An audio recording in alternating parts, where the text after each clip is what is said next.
안녕하세요. 이현우 작가입니다. 지금 언론에서는 부동산 시장에 공급이 부족해서 가격이 상승할 것이다, 이런 거짓말을 하고 있는데요. 지금 서울에만 아파트 매물 물량이 8만 건에 육박을 하고 있습니다. 구축이든 신축이든 시장에 나와 있으면은 다 공급인데, 이런 것을 무시하고 그냥 공급이 부족하다, 가격이 상승한다, 공급 앵무새가 돼서 전혀 논리 없이 거짓말을 하고 있어요. 또 줍줍이다, 로또다, 이런 소리를 하고 있는데, 줍줍과 로또의 다른 말은 미분양과 할인 분양입니다. 그러니까 부동산 시장이 정상화된다는 거예요. 그런데 지금 언론들이 진실을 가리려고 하다 보니까 줍줍이다, 로또다, 이렇게 이야기하고 있는 거예요. 그래서 오늘은 언론에서 감추고 있는 부동산 시장의 정상화 신호들, 이런 것들을 살펴보고, 그리고 이제 정상화가 아직 시작이 안 됐는데 시작이 되면은 그 파괴력이 얼마나 클지, 그것에 대해서도 알아보도록 하겠습니다. 그리고 이제 마지막으로 지금 물가나 금리가 상승할 수 있는 그런 사건이 발생을 했거든요. 이제 그것도 같이 알아보도록 하겠습니다. 일단 먼저 서울의 갭 투자를 조금 살펴보도록 하겠습니다. 지금 보시는 그래프는 서울 아파트의 갭 투자 거래 건수입니다. 어때요? 엄청나게 많이 감소를 했죠?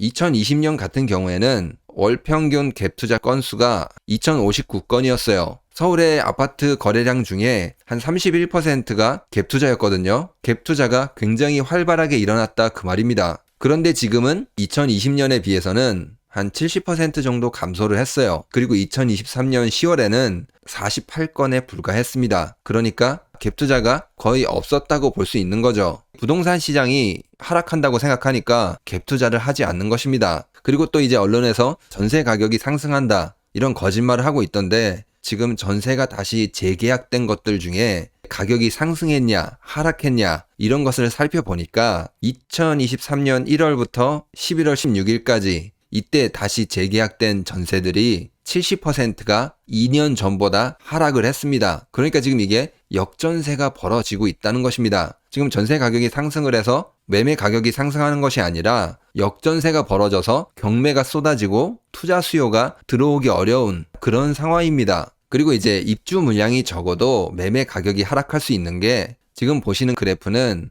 서울의 입주 물량과 매매 가격을 비교한 그래프입니다. 빨간색 선이 입주 물량이고 주황색 선이 매매 가격의 증감률입니다. 입주 물량이 감소를 해도 매매 가격이 같이 감소를 했어요. 그러니까 공급이 가격을 결정한다, 이 말이 완전히 틀렸다는 것이죠. 입주 물량이 적어도 가격은 하락을 했습니다. 이게 하락했던 이유가 전세를 더 많이 선호했기 때문이에요. 사람들이. 지금 보시는 그래프는 서울에서 아파트와 전세 어떤 게 더 많이 있나, 이런 거를 비교한 거예요. 보시면은 2016년에 매매가 100건이 있었다, 그러면은 전세는 75건이 발생했다, 이런 식으로 나와 있어요. 그러니까 지금 그래프 모양이 2010년부터 16년까지 쭉 상승을 합니다. 사람들이 전세를 더 많이 계약을 했다는 거거든요. 그러니까 쭉 올라간 거예요. 보시면 2016년부터 그래프가 또 계속 내려오죠. 전세에 있던 사람들이 매매 수요로 넘어갔다고 보시면 돼요. 이 당시에 부동산 가격이 저점을 확인하면서 이제 상승한 것인데, 그런데 지금은 언론에서 보면 어때요? 전세를 사람들이 많이 찾고 있다, 이런 이야기가 나오고 있죠. 과거처럼 사람들이 매매 수요로 가지 않고 전세에 더 머무는 것을 선호한다, 매매 수요가 점점 사라지고 있다, 그 말인 것입니다. 결국에는 부동산 가격을 결정하는 것은 공급이 아니라 수요라는 것입니다. 그리고 지금 최근에 서울의 아파트 매도 물량, 이런 것들을 살펴보면은 꾸준히 상승을 하고 있습니다. 매도를 원하는 사람들이 굉장히 많이 늘고 있어요. 이게 결국에는 집값이 오를 것이다, 이렇게 생각하면 어떻게 돼요? 당연히 매물을 내놓지 않겠죠. 더 오를 때까지 기다릴 것입니다. 그런데 이제 반대로 집값이 하락한다고 생각하기 때문에 수익을 실현시켜야 되겠다, 이런 사람들이 굉장히 많아졌다고 볼 수 있는 것이죠.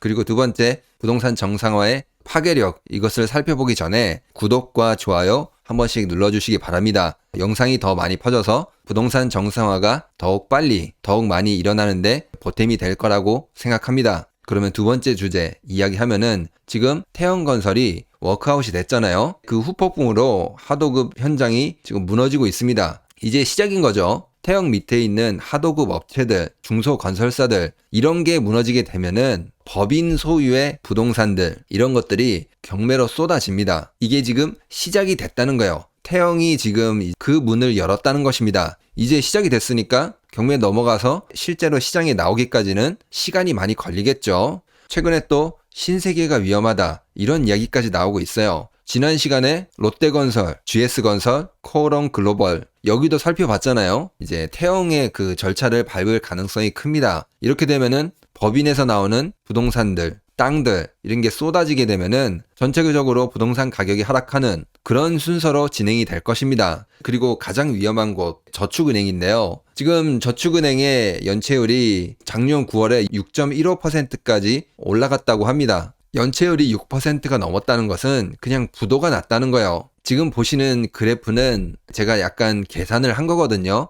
연체율이 6.15%가 났을 때 얼마나 부실이 큰가 이거를 계산해 봤어요. 업체마다 사실은 다 다른데 제가 그냥 이거를 기준으로 계산을 했을 때 사실상 저축은행의 대부분은 부도나 다름없습니다. 여기 나와 있는 저축은행들은 10개밖에 안 됩니다. 한국기업평가 여기에서 나온 자료를 바탕으로 제가 계산을 했거든요. 부실률이 1000%, 1400% 이렇게 됩니다. 10개 중에 제일 적은 업체가 80%이 정도 돼요. 400%, 1000% 이렇게 됩니다. 이제 결국에는 이게 터질 건데 이게 터지게 되면은 저축은행들이 무너지는 것도 있겠지만 여기서 어떻게 돼요? 이게 부동산 PF 담보들 같이 경매로 쏟아지게 될 것입니다. 그러니까 여기 있는 것들도 앞으로 경매로 갈 수 있는 그 물량들을 예약을 한 것입니다. 부동산 시장에 경매 쓰나미가 오게 돼서 부동산 시장의 정상화를 이끌게 될 것입니다. 그리고 마지막으로 물가가 올라서 금리가 안 내리고 더 올라갈 수 있는 그런 사건이 발생을 했거든요. 후티 반군이라고 하죠.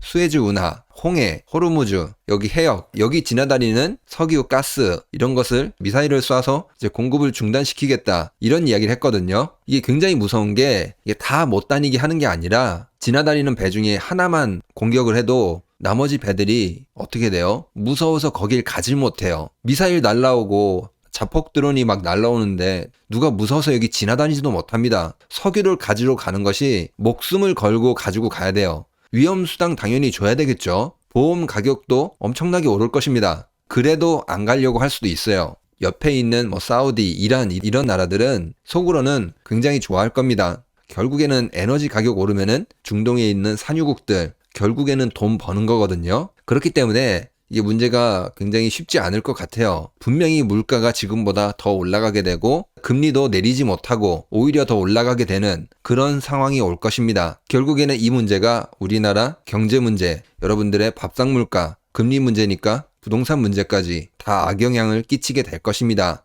오늘 내용을 정리해 보면은 언론에서 로또다, 줍줍이다 이런 소리 하고 있는데 미분양과 할인 분양의 다른 말이다. 이걸 알아보았습니다. 투자 상황이 안 좋은 만큼 갭 투자도 감소하고 전세가 더 낮게 계약되는 그런 비율이 70%나 되고 매도 물량이 쌓여가는 상황에서 투자자들은 시장이 안 좋다는 것을 확실하게 몸으로 느끼고 있다는 것입니다. 그리고 폭락의 시작이죠. 이거를 태형이 먼저 열었거든요. 바로 결국에는 이 중소건설사들 이게 무너지면서 법인 소유의 부동산 경매가 쏟아질 것이다. 신세계건설 그리고 롯데건설 이런 데들 이미 다 예약 중에 있다. 그 말입니다. 그리고 물가가 상승할 수 있는 요인 석유를 받아오는 게 목숨을 걸고 받아오러 가야 된다. 그렇기 때문에 위험수당, 보험 가격 이런 게 오르기 때문에 물가도 당분간 더 올라갈 수 있고 금리도 내려가지 않고 오히려 상승할 수 있는 그런 방향으로 갈 수 있다는 것을 조금 알아보았습니다. 그러면 오늘 영상은 여기서 마치도록 하겠습니다. 구독과 좋아요, 알람 설정,